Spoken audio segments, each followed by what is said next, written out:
Welcome to healthy lifestyle with Sneha Singh. आज का ये जो व्लॉग है ना, ये बहुत स्पेशल है और मेरे लिए तो बहुत ही ज़्यादा, क्योंकि this is a first step जो कि मैं ले रही हूँ आपके और मेरे वेलबींग के लिए। Well, first things first, happy women's day to all of you all. आज का दिन बड़ा ही स्पेशल रहेगा आपके लिए। बहुत सारे लोगों के मैसेजेस आएंगे, कॉल्स आएंगे, विश किया जाएगा। Well, that feels lovely, isn't it? मुझे भी बहुत अच्छा लगता है। सब कहते हैं फीमेल्स किसी से कम नहीं।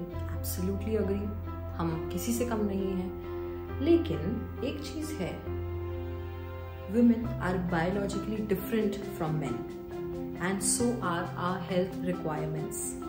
क्या हमने कभी इस चीज पे ध्यान दिया है? I am sure अगर मैं देखने जाऊं तो शायद 10% औरतें भी नहीं होंगी जो अपने हेल्थ पे पूरी तरह से ध्यान देती हैं और वो सारी रिक्वायर्ड चीजें और टेस्ट करती हैं जो कि बहुत जरूरी होता है। Women are biologically different from men and hence may suffer from health conditions that men are not at risk for.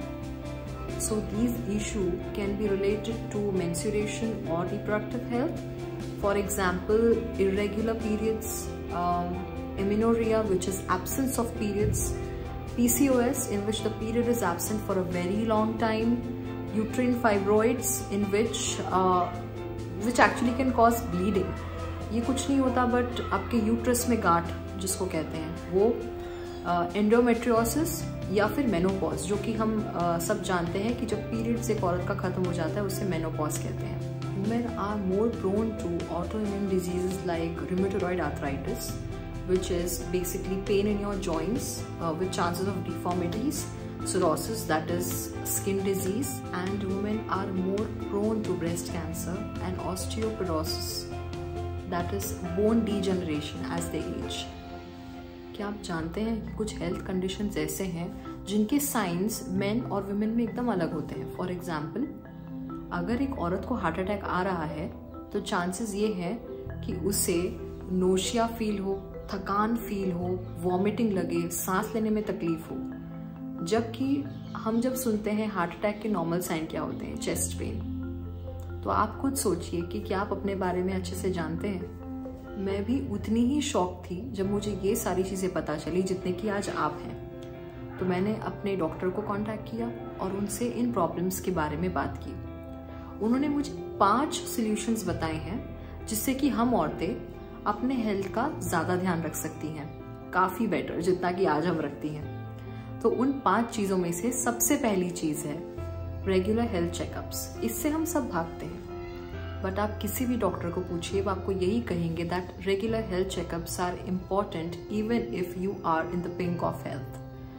आपकी हेल्थ बहुत अच्छी हो तभी भी रेगुलर चेकअप्स बहुत इंपॉर्टेंट हैं। ये उनके लिए हेल्प करते हैं जिनको अलग अलग फेजेस ऑफ लाइफ में कोई भी इशू आ सकता है। एक फीमेल को एक सर्टेन टाइम पे अगर इशू नहीं है तो जरूरी नहीं है आगे जाके वो प्रॉब्लम नहीं आएगी। So it can come up in different phases of life. Also it can appear when you have a family history of the certain condition. Diseases like breast cancer, heart disease, diabetes, they run sometimes in the family history. अगर आप time से health checkup कराएंगे तो जैसे ये diseases हैं और कुछ और ऐसे डिजीजेस हैं उसका रिस्क बहुत कम हो जाता है क्योंकि वो टाइम पे डिटेक्ट हो जाएंगी। So there are 2 test recommended by the doctor. The first one is pap smear. This test can be done by anyone who is 21 and above. It has to be done every 3 years. अगर आपका HPV virus जो कि human papilloma virus होता है वो negative आता है तो आप इसको 5 साल के बाद करा सकते हैं। ये जो वायरस होता है ये सर्वाइकल कैंसर का कॉज होता है। दूसरा टेस्ट है मैमोग्राफी। ये जो टेस्ट है ये ब्रेस्ट कैंसर का प्रेजेंस ढूंढता है आपके बॉडी में। वैसे तो ये टेस्ट रेकमेंडेड नहीं होता 40 इयर्स के पहले, बट अगर आपकी फैमिली हिस्ट्री में ये प्रॉब्लम रन करती है तो आपको चेक करना है कि उस पर्सन को किस एज में ब्रेस्ट कैंसर डिटेक्ट हुआ था और उस एज से आपको ये टेस्ट कराने स्टार्ट कर देने चाहिए। ये 2 मेजर टेस्ट के अलावा cholesterol, blood pressure, sugar levels, ये आपको टाइमली चेक कराना ही है। कहा जाता है कि जब से आप 18-19 ईयर्स के होते हैं टू 40 ईयर्स आपको ये टेस्ट बहुत फ्रीक्वेंटली कराने चाहिए। और उसके अलावा आपका आई और टीथ टेस्ट मत भूलिए, किसी भी चीज को ग्रांटेड नहीं लेना चाहिए, वो एटलीस्ट ट्वाइस अ ईयर तो आपको रेगुलर चेकअप कराना ही चाहिए। सेकेंड मेजर पॉइंट है वर्कआउट। आई नो हम सबको वर्कआउट करने में बहुत लेजी फील होता है, मुझे खुद भी होता है, बट क्या आप जानते हैं वर्कआउट का इंपॉर्टेंस कितना ज्यादा है एक फीमेल की बॉडी के लिए। एक इशू है बहुत ही मेजर, बोन लॉस का इशू, जो कि हमारे 30s से स्टार्ट हो जाता है। तो इट इज हाईली रिकमेंडेड कि हम अपने 20s से वर्कआउट करना स्टार्ट कर दें, उसे बहुत सीरियसली लें। उससे क्या होगा कि हमारा जो बोन लॉस हो रहा है वो थोड़ा स्लो डाउन हो जाएगा और हमारी हेल्थ थोड़ी बेटर रहेगी। Also workout helps in obesity issues, it helps in diabetes, it helps in blood pressure, what not.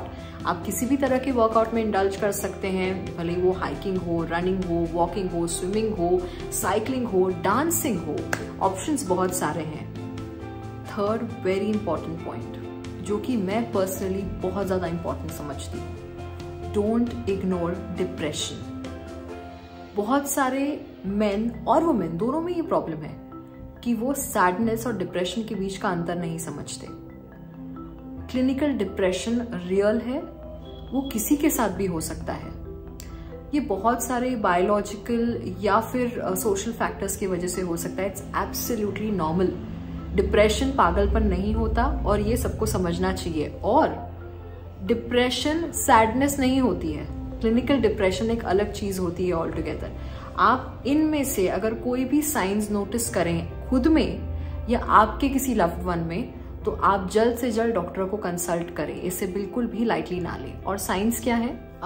थकान होना, इरिटेशन होना, होपलेसनेस फील करना, किसी भी चीज में इंटरेस्ट नहीं होना, वेट लॉस एकदम सडन सा, या फिर बॉडी में दर्द होना, इस तरह की कोई भी साइंस डिप्रेशन के साइंस हो सकते हैं। आपको ये ध्यान रखना है कि आप अपने डॉक्टर को कंसल्ट करें, क्योंकि डिप्रेशन के बहुत सारे फॉर्म्स हो सकते हैं। डिप्रेशन का ट्रीटमेंट बहुत ही सिंपल तरीके से हो सकता है, मेडिकेशन और साइकोथेरेपी के मेल से। So it's absolutely normal. Do not ignore depression. Take charge of your sexual health. Usually women sexual health पे ध्यान ही नहीं देती। Sexual health comprises of sex, it comprises of sexually transmitted infections, pregnancy and satisfying relationships. औरतें usually बात ही नहीं करना चाहती इस बारे में, वो शाई फील करती हैं। मेरा मानना ये है कि आधे से ज़्यादा इश्यूज सिर्फ बात करके रिजॉल्व हो सकती हैं। आप अपने पार्टनर से बात करिए और देखिए कि उसके बाद चीज़ें कहाँ जाती हैं। आपके अंदर एक कॉन्फिडेंस आएगा, आप ओपनली बात कर पाएंगे इन्फेक्शंस के बारे में, सेक्स के बारे में, अपनी इमोशनल एंड फिजिकल नीड्स के बारे में। इट्स रियली इम्पॉर्टेंट, बहुत इम्पॉर्टेंट है कि आप अपना ओपिनियन पॉजिटिव बनाएं, अपनी बॉडी के बारे में पॉजिटिवली सोचें, सही पार्टनर चूज करें जो आपको सही से ट्रीट करे। अगर आप अब तक नहीं जानते हैं तो birth control pills and contraceptive के बारे में जानिए। अगर आप चाहते हैं कि आपको सेक्सुअली ट्रांसमिटेड डिजीज या फिर इन्फेक्शंस ना हो, और अगर आप अनवांटेड प्रेगनेंसी से दूर रहना चाहते हैं तो आप कॉन्डम्स का यूज़ करिए। इन सारी चीज़ों के बारे में बात करिए, जानिए, तो फिर आपको बहुत हेल्प मिलेगी। Last but not the least, know your nutrition needs. यहाँ पर हम बहुत ज़्यादा लैक करते हैं। वुमेन सबके खाने पीने का ध्यान देंगी, सब कुछ करेंगी, बट जब बात अपने हेल्थ की आती है हम इग्नोर कर देते हैं। ऐसा माना जाता है कि आदमियों में कैलोरी की रिक्वायरमेंट ज़्यादा होती है औरतों से। Well, unfortunately it has nothing to do with the gender. हमें जो कैलोरी रिक्वायरमेंट होती है वो डिपेंड करती है आपके हाइट पे और आपके वेट पे, वो आपके जेंडर पे डिपेंड नहीं करती है। इनफैक्ट कुछ मिनरल्स ऐसे होते हैं जो कि औरतों में ज़्यादा रिक्वायर्ड होते हैं इन टर्म्स ऑफ मेन। अगर मैं मेन से कंपेयर करूँ तो फॉर एग्जाम्पल आयरन हो गया, कैल्शियम हो गया, इसकी डेफिशिएंसी औरतों में एज के साथ ज़्यादा आती है। 2 रीजंस हैं। कैल्शियम की डेफिशिएंसी इसलिए आती है औरतों में क्योंकि हम बोन मास लूज करते हैं 30 के बाद, और उसकी वजह से आप जनरली देखोगे कैल्शियम इंटेक करना चाहिए औरतों को, इस तरह का हमने बहुत सुना है। लेकिन वो कैल्शियम टैबलेट्स रियली हेल्प नहीं करती हैं। डॉक्टर्स हमेशा एडवाइस करते हैं कि अगर आपको कैल्शियम आपको इंटेक करना है तो फिर आपको वो नॉर्मल डाइट से ज़्यादा करना चाहिए, वो ज़्यादा बेनिफिशियल होता है। ऑल्सो क्योंकि हर मंथ हमें पीरियड्स आते हैं, उसके वजह से हम बहुत सारा आयरन भी अपनी बॉडी से लूज करते हैं, तो वो भी अगर हमें रिप्लेनिश करना है अपने बॉडी में, तो वो आयरन रिच फूड के तौर पर हम करें तो वो ज़्यादा बेटर रहेगा। सो ये था मेरा आज का व्लॉग, जो कि मैंने स्पेशली वुमेंस डे पे इसलिए बनाया क्योंकि मैं चाहती हूँ कि मैं और आप दोनों एक हेल्दी लाइफस्टाइल मेंटेन करें, इसे अपनी आदत बनाएं और इन सारी छोटी छोटी चीज़ों का ध्यान रखें, जिससे कि हम हमारा तो ध्यान रखेंगे और हमारे फैमिली का भी रखेंगे।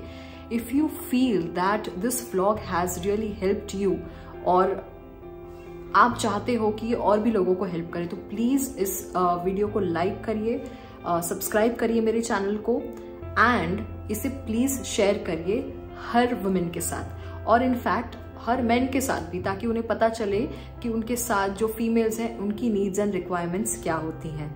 तो I hope you like this. A special thank you to doctor Ravi Pandey, जिन्होंने मुझे इस पूरे प्रोसेस में गाइड किया, मुझे ये सारी इन्फॉर्मेशन दिए। मैं ये इन्फॉर्मेशन किसी भी बुक से नहीं ला रही हूँ, मैं खुद डॉक्टर से बात करके आपके साथ इन्फॉर्मेशन शेयर कर रही हूँ। और एक और चीज़, अगर आपको कोई भी डाउट्स हो तो आप सेल्फ मेडिकेशन बिल्कुल मत करिए। Let's not be Google doctors, let's go to our doctors, उनसे पूछें, टाइमली अप्रोच करें एंड आधी प्रॉब्लम्स वहीं पर सॉल्व हो जाएंगी। प्लीज़ डिले ना करें अपने हेल्थ को लेकर, चाहे वो मेंटल हेल्थ हो चाहे वो फिजिकल हेल्थ हो। And I am so happy to announce कि अब मेरे व्लॉग पे मैं आपके लिए हर हफ्ते एक स्पेशल सेगमेंट लेकर आ रही हूँ। उस सेगमेंट में डॉक्टर खुद आकर आपके छोटे बड़े इश्यूज के बारे में बात करेंगे, जो कि बहुत ही आजकल बर्निंग इश्यूज हैं। हो सकता है ओबेसिटी हो सकता है एक्ने हो, कुछ भी हो सकता है। तो इस तरह के इश्यूज पे डॉक्टर्स बात करेंगे। हर हफ्ते मैं कोशिश करूंगी कि मैं आपके साथ एक ऐसा व्लॉग शेयर करूं, और भी बहुत सारे इंटरेस्टिंग चीजें आने वाली हैं। So stay tuned for that. I hope you liked my vlog. Thank you so much. Love you all. Happy Women's Day again.